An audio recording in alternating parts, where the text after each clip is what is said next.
Everybody అందరికీ నమస్కారం. నేను దీప్తి అండ్ మీ ముందుకి బిగ్ బాస్ రివ్యూస్ తో వచ్చేసాను అన్నమాట.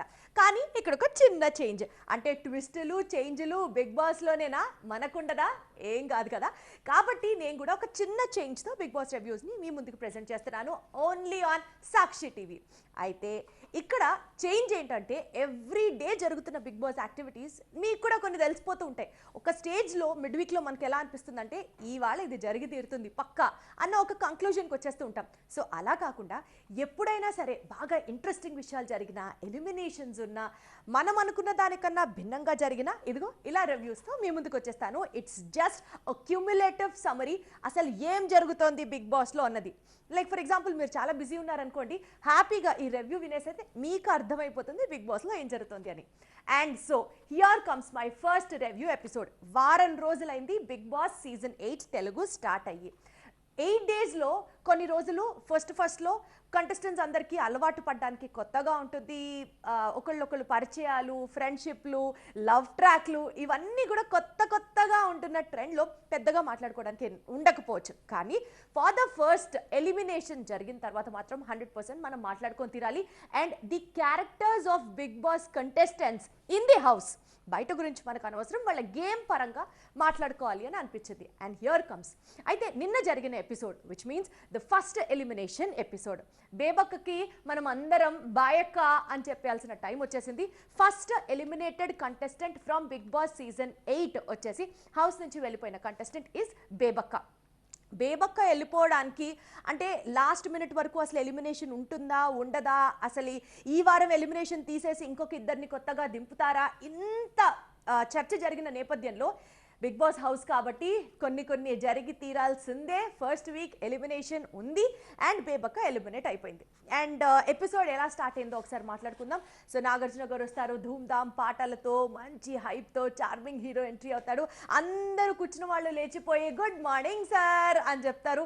సో ఈ విషెస్ అండ్ గ్రీటింగ్స్ అన్నీ కంప్లీట్ అయిపోయిన తర్వాత ఇక్కడ మోస్ట్ ఇంపార్టెంట్గా మనం చూడాల్సిన పాయింట్ ఏంటంటే ఈసారి బిగ్ బాస్ సీజన్ 8లో ప్రైజ్ మనీ అనేది ఇవ్వడం లేదు.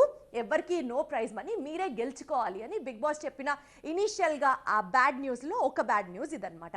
కాబట్టి నాగార్జున గారు ఇనీషియల్గా నేనే మీకు మంచి పుష్ ఇస్తున్నాను, 5 lakhs ప్రైజ్ మనీతో స్టార్ట్ చేస్తాను అన్నట్లుగా ఎపిసోడ్ని స్టార్ట్ చేస్తారు. కానీ అసలు ఆక్స్ఫర్డ్ యూనివర్సిటీలో కూడా అక్కడ చదువుకుంటున్న వాళ్ళు కూడా డిక్షనరీలో వెతుక్కున్నా సరే కొన్ని పదాలు తెలియనంతగా ఇంగ్లీష్ని తెగ వాడేస్తూ ఉంటారు హౌస్ మేట్స్ అందరూ. ఇదేమో తెలుగు రియాలిటీ షో, వాళ్ళేమో ఇంగ్లీష్లో మాట్లాడుతూ ఉంటే బిగ్ బాస్కి డెఫినెట్లీ రూల్స్ ఫాలో అవ్వకపోతే కోపం వస్తుంది. అందుకనే ఆ నాగార్జున గారు ఇచ్చిన 5 లక్షల ప్రైజ్ అమౌంట్ని ఆయన కట్ చేసేస్తారు. 2 లక్షల మైనస్, ఇదే మీకు పనిష్మెంట్ అని 3 లక్షలకి ఇప్పటికీ ఫస్ట్ వీక్ గడిచిన తర్వాత 3 లక్షలకి ప్రైజ్ మనీ అనేది అనౌన్స్ చేయడం జరుగుతుంది. అక్కడతో ఆ సెటిల్మెంట్ క్లియర్ అవుతుంది. సో దట్ నెక్స్ట్ టైం నుంచి ఎవరైనా తెలుగులో మాట్లాడకపోయినా, లేకపోతే పక్కనోడు ఇంగ్లీష్లో మాట్లాడితే వీళ్ళు తెలుగులో గుర్తు చేయడమో ఇట్లా ఏదో జరుగుతుంది. మొత్తానికి ఒక ట్రాక్లో పెట్టడానికి 2 lakhs అనేది మైనస్ చేశారు. అంతవరకు ఆ సెగ్మెంట్ అయిపోయింది. ఇక నిన్న జరిగిన ఎపిసోడ్లో ఇంట్రెస్టింగ్ గేమ్స్ పెడతారు కదా, usually every Sunday is funday అని అనుకుంటూ అండ్ ఆల్సో పేడే అని కూడా మార్చారు. కాబట్టి గేమ్స్ పరంగా చూస్తే ఈసారి ఫస్ట్ గేమ్ ఏంటంటే హౌస్లో ఉన్న వాళ్ళకి కొన్ని యానిమల్ ట్యాగ్స్ ఇచ్చి వాళ్ళని అసైన్ చేయాలన్నమాట. Suppose for example to start with ముందుగా నబీల్ని పిలుస్తారు. నబీల్ వచ్చేసి సెల్ఫిష్ అనే ట్యాగ్ని యష్మికి ఇవ్వడం జరుగుతుంది. యాక్చువల్లీ యష్మికి అది ఒక నెగిటివ్ ట్యాగ్. సెల్ఫిష్ అనేది, స్వార్థం అనేది నెగిటివ్ ట్యాగ్. కానీ నబీల్ దాన్ని ఎట్లా పోర్ట్రే చేస్తాడంటే నెగిటివ్ ట్యాగ్ని కూడా పాజిటివ్గా చేసుకుంటూ వాళ్ళ క్లాన్ గెలిచిన తర్వాత మిగిలిన పనులన్నీ అవతల వాళ్ళ క్లాన్ మీదకి పడేయడం జరిగింది. అందుకని చెప్పి అంటే గెలవడానికి తను ఏమన్నా చేస్తుంది యష్మి అన్న ఒక పాజిటివ్ ఇంటెన్షన్ని యాడ్ చేసి చాలా స్మార్ట్గా ఆడాడు, చాలా సేఫ్గా ఆడాడు అని అనుకోవచ్చు నబీలు. ఆ ట్యాగ్ యష్మికి ఇవ్వడం జరుగుతుంది. దాని తర్వాత నెక్స్ట్ ప్రేరణ వస్తుంది. యాక్చువల్లీ ప్రేరణకి సీతకి ఒక చిన్న డిస్కషన్ ముందు రోజు జరుగుతుంది అనమాట. తన వస్తువు, సీతకి సంబంధించిన వస్తువు డస్ట్బిన్లో పడేస్తే ఆ డస్ట్బిన్లోంచి ఆ ఐటమ్ తీసి నేను యాక్చువల్లీ ఇలా అనుకోలేదు, ఐఎమ్ వెరీ సారీ, నీ ఫీలింగ్స్ కనుక ఒఫెండ్ అయితే అని ప్రేరణ రిక్వెస్ట్ చేసేసుకుంటుంది, అపాలజీ చెప్తుంది. బట్ స్టిల్ సీతకి ఎక్కడో ఒక డిస్కంఫర్ట్ ఉంటుంది. తను నన్ను కావాలని టార్గెట్ చేసింది, ఇలా చేయడం కరెక్ట్ కాదు, నువ్వు నాకు సారీ చెప్పడం అనేది నీకు అనిపించకపోతే నువ్వు చెప్పాల్సిన అవసరం లేదు, I can not take your sorry అని సీత చెప్తుంది. కాబట్టి ప్రేరణ వర్సెస్ సీత ఇలా జరిగింది, తను కన్విన్స్ అవ్వలేదు కాబట్టి అన్ట్రస్ట్ వర్తీ అన్న ట్యాగ్ని ప్రేరణ సీతకి ఇవ్వడం జరుగుతుంది. ఈ నేపథ్యంలో సీత ఏ టైంలో నమ్ముతుందో, ఏ టైంలో నమ్మదో, ఏ టైంలో అఫెండ్ అవుతుందో తనకు తెలియదు కాబట్టి ప్రేరణ ఆ ట్యాగ్ ఇవ్వడం జరుగుతుంది అనమాట. అండ్ నెక్స్ట్ వచ్చేసి నిఖిల్ వచ్చేసి వచ్చేసి భాషాన్ని దోమ దోమ యానిమల్ లాగా చూపిస్తూ చిరాకు తెప్పిస్తాడు. దోమ ఈ సిగ్నిఫికెంట్ ఫర్ ఇరిటేషన్ కదా, సో చిరాకు తెప్పిస్తాడు అన్నట్లుగా ఒక ట్యాగ్ ఇవ్వడం జరుగుతుంది. యాక్చువల్లీ భాష వేసే డైలాగులు జోకులు ఇట్లా తలబెదిరించి వెళ్ళిపోతూ ఉంటాయండి. అసలు అవి ఏమాత్రం కన్విన్సింగ్గా అనిపించవు, ఇరిటేషన్ వస్తూ ఉంటుంది ఒక్కొక్క పాయింట్లో అని చెప్తూనే నవ్వుతూ దోమ అన్న ట్యాగ్ని భాషకేయడం జరుగుతుంది. యాక్చువల్లీ ఇక్కడ ఎవరు ఏ ట్యాగ్స్ వేశారు అన్నది మాట్లాడుకోవడంతో పాటు భాష గురించి మాత్రం ఎన్నిసార్లు స్పెషల్గా మెన్షన్ చేసినా తప్పలేదు అనిపిస్తుంది. And he's also the most deserved అన్నట్లుగా అనిపిస్తుంది భాష పరంగా. భాష ఫ్రాస బాగుంది కదా. యాక్చువల్లీ భాషకి మీకు తెలిసే ఉంటుంది, తన ఎంట్రీలోనే 8 times రేడియో అవార్డు విన్నర్. తను ఐఆర్ఎఫ్ అవార్డ్స్, రేడియో విభాగానికి సంబంధించి ఐఆర్ఎఫ్ సెగ్మెంట్స్ అని వాళ్ళు అవార్డ్స్ ఇస్తూ ఉంటారు. ఐఆర్ఎఫ్ అంటే ఆల్ ఓవర్ ఇండియన్ రేడియో ఫ్రెటర్నిటీకి సంబంధించి 8 times కాన్సిక్యూటివ్గా అతను అవార్డు గెలుచుకున్నాడు. నాన్ స్టాప్ జాకింగ్లో అతనికి రికార్డ్స్ ఉన్నాయి అని అంటే అది సామాన్యమైన విషయం కాదు. అతనికి భాష మీద ఉన్న పట్టు, అతను లాంగ్వేజ్ని సింప్లిఫైడ్ వర్షన్లో జోవియల్గా ట్రీట్ చేసే విధానం, అతని humour content is like next level అని చెప్పొచ్చు. నిఖిల్ దోమ అన్నది తనకిస్తే ఏమాత్రం అఫెండ్ అవ్వకుండా భాష దాన్ని సపోర్ట్ చేసుకుంటున్న విధానం ఏంటంటే, యాక్చువల్లీ మనకి మా అంటే అమ్మ చాలా గౌరవం ఎక్కువ కదా, దోమ, సో 2 times మా ఉంది దోమలో, నేను ఎందుకు అఫెండ్ అవ్వాలి, చాలా హ్యాపీగా ఫీల్ అవుతున్నాను, ఆనర్గా ఫీల్ అవుతున్నాను అని చెప్పడం. అది వాళ్ళిద్దరి మధ్యలో కాన్వర్సేషన్ అన్నది డైల్యూట్ అయిపోయి భాష చూపించిన ఆ భాష ప్రావీణ్యం వైపుకి మాత్రం అందరూ ఫిదా అయిపోతున్నారు, నాతో సహా. అండ్ నెక్స్ట్ యష్మి వస్తుందన్నమాట. యష్మి వచ్చి బేబక్కకు బ్లైండ్ ఫాలోవర్ అన్నట్లుగా ఒక ట్యాగ్ ఇవ్వడం జరుగుతుంది. యాక్చువల్లీ బేబక్క కూడా దీనికి ఒప్పేసుకుంటుంది, ఎందుకంటే నేను అసలు నిఖిల్ని నా ఫస్ట్ 2 days హీరో లాగా ఊహించుకున్నాను, ఇప్పుడు అది నాకు ఎందుకో నచ్చట్లేదు, అది వేరే విషయం, బట్ స్టిల్ నేను ఫాలో అయ్యాను కదా బ్లైండ్గానే నిఖిల్ని, సో నేను ఈ ట్యాగ్ని యాక్సెప్ట్ చేస్తున్నాను అని చెప్తుంది. అండ్ నెక్స్ట్ ఆదిత్య వస్తాడు. ఆదిత్య వచ్చి మళ్ళీ భాషకే సేమ్ దోమ అన్నదే ఇస్తాడు అనమాట. ఇక్కడ భాష next level of one liner joke చెప్తా చూడండి. యాక్చువల్లీ ఇందాక కూడా దోమ దో అంటే దో మా అన్నట్టుగా నిఖిల్కి చెప్పాడు. ఆదిత్యకి సంబంధించి ఇక్కడ కూడా దో మా 2 మా ఉంటాయి కదండి, సో నేను తనని మామా అని పిలుస్తాను, అందుకని నాకు దోమ ఇచ్చాడు అని చెప్తాడు. Extremely well said, extremely well said. Super అంటే సూపర్. అంటే స్పాంటేనియస్గా అప్పటికప్పుడు ఆ వన్ లైనర్ జోక్స్ అట్లా చేయడం అన్నది అది అసలు నెక్స్ట్ లెవెల్ అనిపించింది నాకైతే. నేనైతే ఫిదా అయిపోయాను శేఖర్ భాష కామెడీకి. అండ్ సెకండ్ థింగ్ ఏంటంటే ఆదిత్య ఓం కూడా నామినేషన్లో శేఖర్ భాషనే, ఫ్రెండ్ అంటే శేఖర్ భాషనే, ఇప్పుడు యానిమల్ ట్యాగ్ అన్నా శేఖర్ భాషనే, ఇలా ప్రతిదానికి శేఖర్ భాషకే ఇస్తూ వెళ్తూ ఉంటే డెఫినెట్లీ శేఖర్ భాషకి ఏదో ఒక రోజు కోపం వచ్చి తిరిగి నామినేట్ చేశాడు అనుకోండి, ఆదిత్య తిరిగి మళ్ళీ స్టాండ్ అయ్యే పొజిషన్లో ఉండకపోవచ్చేమో. బికాజ్ ఆదిత్య ఇప్పటి వరకు గేమ్లో కనపడలేదని చెప్పి నాగార్జున గారి స్వయంగా అట్లీస్ట్ నువ్వు ఈ రకంగా అయినా పనులు చేస్తూ స్టోర్ రూమ్లోకి వెళ్ళి అవి తీసుకురా అన్నట్లుగా చెప్తారు. కాబట్టి ఆదిత్య ఓం హ్యాస్ టు ఇంట్రాస్పెక్ట్ హిమ్సెల్ఫ్ అని నాకు అనిపించింది. అండ్ నెక్స్ట్ వచ్చేసి నైనిక మణికంఠని అన్ట్రస్ట్ వర్తి అన్న ఒక ట్యాగ్తో తన్ని పాయింట్అవుట్ చేస్తుంది అనమాట. Actually the discussion in between Nainika and Manikanta is worth it అని నాకు అనిపించింది నైనిక చెప్పిన రీజన్. ఎందుకంటే క్లాన్ని సెలెక్ట్ చేసుకునేటప్పుడు ఒక్కొక్క కంటెస్టెంట్ వచ్చి వాళ్ళు ఎదురుగా నిల్చున్నప్పుడు 3 clan leaders have to choose one. ఇది లాస్ట్ వీక్ జరిగింది. ఈ నేపథ్యంలో మణికంఠ వచ్చి నిలబడినప్పుడు నన్ ఆఫ్ ది 3 ఫస్ట్ చూస్ చేసుకోలేదు, ఎవరూ చూస్ చేసుకోవట్లేదు కదా అని చెప్పి నిఖిల్ చూస్ చేసుకుంటాడు. బట్ అదే టైంలో కొంచెం ఫ్రాక్షన్ ఆఫ్ సెకండ్ డిఫరెన్స్లో నైనిక కూడా నిలబడబోతుంది, బట్ స్టిల్ నిఖిల్ చూస్ చేసేసుకుంటాడు. సో మణికంఠ ఈ సేఫ్, నిఖిల్ క్లాన్లోకి వెళ్ళిపోతాడు. అంటే నిఖిల్ తనకి హెల్ప్ చేసి తన క్లాన్లో తీసుకున్నప్పుడు మణికంఠ నిఖిల్ క్లాన్ ఓడిపోయిన తర్వాత తనంతటా తనే వచ్చి నైనికా టీంలో నేను జాయిన్ అవుతాను అని అడగడం అన్నది నైనికాకి నచ్చలేదు. ఇది తను చెప్పిన point, it is very clear. కాకపోతే you have to also think from Manikanta's perspective. Nagarjuna గారి ముందర కూడా మాట్లాడినప్పుడు ఇది నా సర్వైవల్ స్కిల్ అండి, నేను అటుగాని ఇటుగాని ఎటో ఒక చోటు ఉండాలి, so since I have to get in to the play నేను ఇలా చేశాను అన్నది తన వర్షన్ తను చెప్పుకున్నాడు. కానీ బట్ నేను ఎక్కువగా కన్విన్స్ అయింది నైనికా వర్షన్ అని అనిపించింది. అండ్ ఇందులో భాగంగా ఈరోజు నిఖిల్ మణికంఠని నామినేట్ చేస్తాడా అని కూడా నాకు పర్సనల్లీ డౌట్ ఉంది. Let's see. దాని తర్వాత పృథ్వీ వచ్చి బేబక్కని సెల్ఫ్ డిఫెండింగ్ చేసుకోలేదు, ఈ నేపథ్యంలో తనని నేను పాయింట్అవుట్ చేస్తున్నాను అంటూ చెప్తాడనమాట. బట్ పృథ్వీ చెప్పిన రీజన్ ఇస్ రైట్, బేబక్క కూడా యాక్సెప్ట్ చేసింది ఒక పాయింట్లో, కానీ సెల్ఫ్ డిఫెండింగ్ చేసుకోలేదు, ఫస్ట్లో నిఖిల్ని బ్లైండ్గా ఫాలో అయింది అన్న చోట అంటే విని విని విని విని బేబక్క కూడా ఒక లెవెల్లో కోపం వచ్చేసింది అనమాట. తను ఎలా చెప్తూ వస్తుందంటే ఒక్క రోజులో ఒక పర్సన్ని ఎలా అండర్స్టాండ్ చేసుకుంటారు. ఎస్, నేను నిఖిల్ని నమ్మాను, చాలా చాలా లీడర్షిప్ క్వాలిటీస్ ఉన్నాయని ఎక్స్పెక్ట్ చేశాను. బట్ ఒక్క రోజులో పనులన్నీ అవ్వవు కదా. ఇన్ కేస్ ఒక్క రోజులోనే మనం అన్నీ చేసేస్తూ ఉంటే 100 days of Bigg Boss show ఎందుకు అని చెప్పి తిరిగి క్వశ్చన్ అడిగిన వెంటనే నాగార్జున గారు కూడా, అంటే ఆయనకు ఆల్రెడీ తెలుసు కదా పాపం బేబకి ఎలిమినేట్ అయిపోతుందని, అందుకని చెప్పి తన్ని ఫీల్ చేయకూడదని చెప్పి యా నువ్వు కరెక్ట్గా చెప్పావు, వెరీ వెల్ సెడ్ అని కొంచెం సమర్థించినట్టుగా అనిపిస్తాడు. కానీ పృథ్వీ అయితే మాత్రం బేబక్కనికి వేయడం జరుగుతుంది. దాని తర్వాత సోనియా వచ్చి విష్ణుకి కన్నింగ్ అన్న ట్యాగు, విష్ణు వచ్చి సేమ్ మళ్ళీ సోనియాకి కన్నింగ్ అన్న ట్యాగు, ఇద్దరు ఇచ్చుకున్నారనమాట. ఇక్కడ పాయింట్అవుట్ చేయాల్సిన పాయింట్ మీ అందరికీ తెలిసే ఉంటుంది, బట్ ఒక చిన్న రివ్యూ ఇస్తాను. సోనియా వర్సెస్ విష్ణుప్రియ జరిగిన క్లిఫ్ ఏంటి అన్నది. యాక్చువల్లీ విష్ణుప్రియ చాలా జోవియల్గా హౌస్ మెంబర్స్ అందరితో మాట్లాడుతూ తను ఒక రిపోర్టర్ లాగా ఒక్కొక్కళ్ళ దగ్గరికి వచ్చి ఒక్కొక్క ఫన్ చేస్తూ ఒక్కొక్క పాయింట్ ఆఫ్ టాక్ స్టార్ట్ చేస్తుంది అనమాట.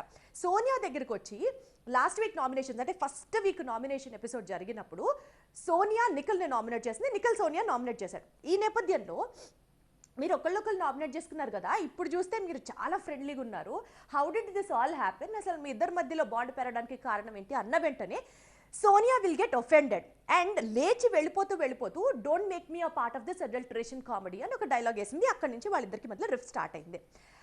టు బీ వెరీ ఆనెస్ట్, నా మటుకు నాకు కూడా సోనియా అడల్టరేషన్ కామెడీ అని ఎందుకు విష్ణుప్రియ అని మాట్లాడిందో నాకైతే అర్థం కాలేదు.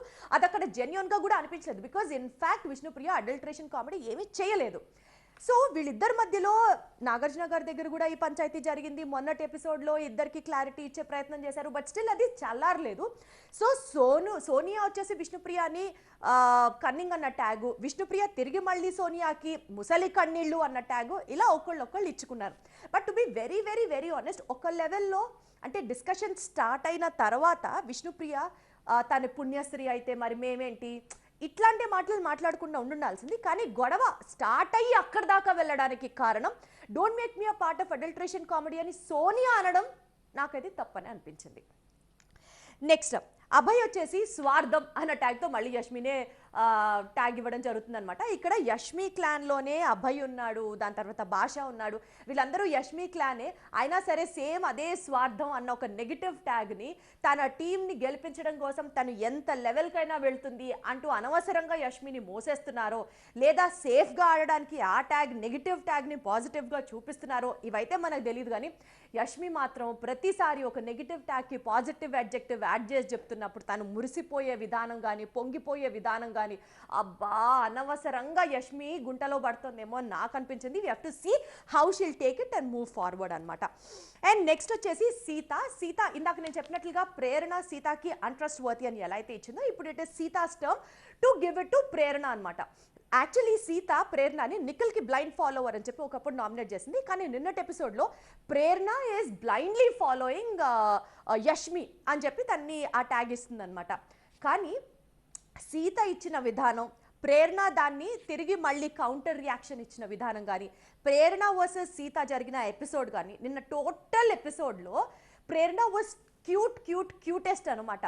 ఎందుకంటే నాన్ స్టాప్గా వచ్చిరాని తెలుగుతో ఎక్కడెక్కడ పాజ్ ఇవ్వాలా అని ఆలోచించకుండా ఫటఫట క్యూట్గా నేను ఎవరిని ఫాలో అవ్వట్లేదు, అప్పుడు నాకు నిఖిల్ నచ్చాడు, ఇప్పుడు నాకు యష్మి నచ్చింది, సో నేను యష్మిని ఫాలో అవుతున్నాను, అయినా నేను ఫాలో అవ్వట్లేదు, నన్ను నేనే బ్లైండ్గా ఫాలో అవుతాను అంటూ క్యూట్గా చెప్పిన విధానం it was like too good. ఎందుకంటే ఇది అయిపోయిన వెంటనే అందరూ చప్పట్లు ఇంక్లూడింగ్ నాగార్జున గారు. అండ్ ఒక్క క్షణం సీతకైతే మాత్రం she was feeling very bad, అయ్యో నేను అనవసరంగా చెప్పానా అన్న ఫీలింగ్ వచ్చిందేమో అని అనిపించింది దాని ఎక్స్ప్రెషన్ చూసిన తర్వాత. అండ్ నెక్స్ట్ వచ్చేసి ఇందాక నేను చెప్పినట్లుగా భాష తిరిగి మళ్ళీ యష్మికే సేమ్ ఆ స్వార్థం ఆ సెల్ఫిష్ ఇదే ఇవ్వడం అన్నది అనవసరంగా ఇచ్చినట్టు అనిపించింది. Might be a safe game play also, but it's not a smart thing at any cost. Or ఇంటర్నల్గా వాళ్ళిద్దరి మధ్యలో ఏమన్నా రైవలరీ స్టార్ట్ అవుతుందా దాన్ని కొంచెం పాలిష్డ్గా చెప్పడానికి అభయ్ కానీ భాష కానీ ఇలా యష్మిని యూజ్ చేసుకున్నారేమో. We have to see as time proceeds. And next Manikanta వచ్చేసి భాషని ఇవ్వడం జరిగింది. సేమ్ అదే ట్యాగ్ మళ్ళీ దోమ, ఇరిటేషన్, చిరాకు అని 2 సార్లు భాష ఎలా అయితే వన్ లైనర్స్ యూజ్ చేసి ఆదిత్య ఓంకి నిఖిల్కి చెప్పాడో ఇప్పుడు మణికంఠ అదే ట్యాగ్ ఇచ్చినది ఇక్కడ మళ్ళీ సేమ్ ఆ దోమాకే ఇంకొక వన్ లైనర్ యూజ్ చేశాడు. ఇది అసలు నెక్స్ట్ లెవెల్ అనమాట. అంటే చిరాకు అన్నది నాకు ఇస్తే ఇచ్చిండాడేమో కానీ ఇది సేమ్ మణికంఠకు కూడా అప్లై అవుతుంది. ఎలా అంటే అలోన్గా కూర్చుంటాడు, దూరంగా వెళ్ళి కూర్చుంటాడు, తనలో తనే మాట్లాడుకుంటూ ఉంటాడు. మనం ఏమన్నా వెళ్ళి తన నన్ను మాట్లాడించాలి అనుకుంటే చీ రాకు అని పక్కకు దోసేస్తాడు అన్న వెంటనే అసలు మొత్తం హౌస్ ఘోలమంటూ నవ్విందనమాట. అంటే ఆ spontaneity in getting out that humour from Shekar Basha is like next level అనే చెప్పొచ్చు. అండ్ దాని తర్వాత మళ్ళీ బేబక్క లాస్ట్ చిరాకు దోమ చిరాకు పుట్టిస్తుంటుంది, ఎప్పుడు నెగిటివ్ వైబ్ ఉంటుంది సోనియాకి. సో అందుకని నేను ఆ చిరాకు అన్నది సోనియాకి ఆపాదిస్తున్నాను అని. యాక్చువల్లీ ఆ కుక్కరు పనిచేయడం దగ్గర నుంచి మొదలైంది బేబక్కకి సోనియాకి మధ్యలో. అన్ని కుక్కర్లు ఒకేలా పనిచేయవు అంటారు, అందరి ఫీలింగ్స్ ఒకేలా ఉండవంటారు. ఇట్లా ఈ చిన్న డిస్కషన్స్ ఏ హౌస్లో అయినా కిచెన్ దగ్గర నుంచే డిస్కషన్ స్టార్ట్ అవుతాయి. అండ్ ఇప్పుడు కూడా ఈ సీజన్ 8లో కూడా కిచెన్ అందరూ వెయిట్ చేస్తున్నారు. మా అక్కలంటే మీకు ఎంత ఇర్రెస్పాన్సిబుల్ అక్క అని సోనియా అనడము, కుక్కర్ పని చేయకపోతే అది నా తప్ప అని బేబక్క అనడం. ఆ రోజు నుంచి వీళ్ళిద్దరికి మధ్యలో ఆ నెగిటివిటీ అనేది స్టార్ట్ అయింది. ఇన్ఫ్యాక్ట్ నిఖిల్ కూడా సోనియాకే సపోర్ట్ చేస్తున్నాడు, నాకు సపోర్ట్ చేయట్లేదు అన్న ఒక కాన్సెప్ట్తో బేబక్కకి సోనియా అంటే ఆ నెగిటివిటీ, ఆ చిరాకు, ఆ ఫ్రస్ట్రేషన్ ఉంది. సో అదే ట్యాగ్ తనకి ఇవ్వడం జరిగిందనమాట. సో మొత్తానికి ఇక్కడతో యానిమల్ ట్యాగ్స్ని ఆపాదించేసుకున్న తర్వాత బేబక్క వర్సెస్ మణికంఠ నామినేషన్ వీళ్ళిద్దరే ఉన్నారు విష్ణుప్రియ సేవ్ అయిపోయిన తర్వాత. అండ్ వీళ్ళిద్దరూ ఒక రూమ్లోకి వెళ్తారు. ఎవరికైతే సరే ఎవరు సేవ్ అవుతారు అన్నది అక్కడ తెలుస్తుంది. So finally Manikanta saved and Bebakka eliminated అన్న న్యూస్ వచ్చేస్తుంది బయటికి. మణికంఠ సేవ్ అయిపోయి లోపలికి వచ్చిన తర్వాత హౌస్ అందరూ తనని గ్రీట్ చేస్తారు, కానీ నిఖిల్ మాత్రం రాలేదు. మేబీ నిన్నెవరు సెలెక్ట్ చేసుకున్న టైంలో నేను ముందుకు వచ్చాను నేను సెలెక్ట్ చేసుకోవడానికి నా క్లాన్ ఓడిపోయిన తర్వాత నువ్వు అలా వెళ్ళిపోతాను అని నీ అంతటా నువ్వే అనడం నాకు నచ్చలేదు అన్న పాయింట్లో నిఖిల్ ఏమైనా ఫీల్ అవుతున్నాడేమో, we have to see. But ఆ పాయింట్ ఇవాళ నామినేషన్లో చెప్తాడేమో కూడా మనం గమనించాలన్నమాట. అయితే ఇక్కడ టోటల్గా మనం అర్థం చేసుకున్న అంశాలు ఏంటంటే బేబక్క స్టేజ్ మీదకి వెళ్ళిన తర్వాత after normal conversation emotional video అంతా చూసిన తర్వాత అసలు బిగ్ బాస్ హౌస్కి అన్ఫిట్ ఎవరు నీ వర్షన్ ప్రకారం అని అడుగుతాడు. అడిగితే బేబక్క ఫస్ట్ చెప్పేది Sonia, because she is so much of negativity around her అని చెప్తుంది. నెక్స్ట్ పృథ్వీ కూడా ఫిట్ కాదు అని నన్ను నామినేట్ చేశాడు, కానీ పృథ్వీ కూడా ఫిట్ కాదు బికాజ్ తనకి యాంగర్ ఇష్యూస్ చాలా ఉన్నాయి, వేలు చూపించి మాట్లాడడం, చాలా చులకనగా చేసి మాట్లాడడం, ఇవన్నీ కరెక్ట్ కాదు. So even Prithvi is unfit అని చెప్తాడు. అండ్ అలాగే నిఖిల్ గురించి ఏం జరిగిందో ఏమో కానీ హీరోలాగా నిఖిల్ని ఊహించుకొని ఒక 2-3 డేస్ తర్వాత బేబక్క వర్సెస్ నిఖిల్గా తయారైంది సిచ్యువేషన్ అంతా. ఆ రోజు కూరలో కూడా నేను కరెక్ట్గా కారం వేస్తే కారం ఎక్కువ వేయమని చెప్పి నాకు నిఖిలే చెప్పాడు. నేను ఎక్కువ వేసిన తర్వాత అందరి చేత నేను తిట్లు తిన్నాను. సో నా తప్పు కాదు, అది నిఖిల్ తప్పే. ఎలా చూసుకున్నా సరే నిఖిల్ ఇస్ అన్ఫిట్ అన్నట్టుగా వీళ్ళ ముగ్గురు పేర్లు చెప్పడం జరుగుతుంది. ఇక్కడితో ఎపిసోడ్ అవుతుంది. ఇక ఇవాల్టి నామినేషన్స్ మోస్ట్ ఇంపార్టెంట్. అసలు బిగ్ బాస్ హౌస్ అంటేనే గోలా రచ్చ నామినేషన్స్ రోజే మనకి క్లియర్గా కనిపిస్తుంది అనమాట. ప్రోమో రిలీజ్ అయిన లేటెస్ట్ దీని ప్రకారం సీత వచ్చేసి ప్రేరణని నామినేట్ చేస్తుంది, అభయ్ వచ్చేసి ఓంని నామినేట్ చేస్తాడు, సోనియా వచ్చేసి నైనిక అండ్ సీతని నామినేట్ చేయడం జరుగుతుంది. సో ఇక్కడ దాకానే మనం ప్రోమోలో చూసాము. కంప్లీట్గా నామినేషన్స్ అయిపోయిన తర్వాత తిరిగి మళ్ళీ మనం మాట్లాడుకుందాము ఎవరెవరిని నామినేట్ చేశారు, వాళ్ళు చెప్పిన రీజన్స్ రైటా రాంగా అనే. బట్ ఇప్పటి వరకు after 1 week of Bigg Boss progression చూసిన తర్వాత మీకు మీ ఫేవరెట్ కంటెస్టెంట్ ఎవరని అనుకుంటున్నారు?